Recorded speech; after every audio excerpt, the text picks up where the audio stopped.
ভাই মরার আগে আরেকবার মরো, মরার আগে আরেকবার কি করবে?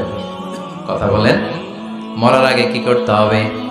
হঠাৎ একদিন বিছানায় শটান হয়ে শুয়ে যান, চক্ষুটা বন্ধ করেন, ভাবেন মরে গিয়েছেন। এই তোমালা কুলমাউত চলে এসে রুহুটা নিয়ে গেল।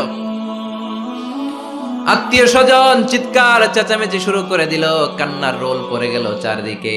মাইকের মধ্য দিয়ে, মসজিদের মাইকে অ্যানাউন্স হয়, অমুক এলাকার নিবাসী অমুক ভাই আমাদের মধ্যে দুনিয়ায় নাই, তার জানাজা হবে এশার নামাজের পর। সবাই এসে রুহের মাগফিরাত করে, সবাই আপনারে দেখতে আসবে, কেঁদে কেঁদে লোকজন আপনারে কবর দিতে আসবে। চিল্লায় বলেন ঠিক কি না?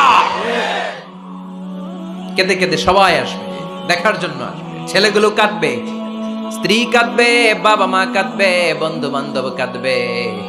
আর ঘরের মধ্যে রাখা হবে না। এবার আপনাকে গোসল দেওয়ার পালা। চক্ষু বন্ধ করে চিন্তার দরকার আছে না নাই?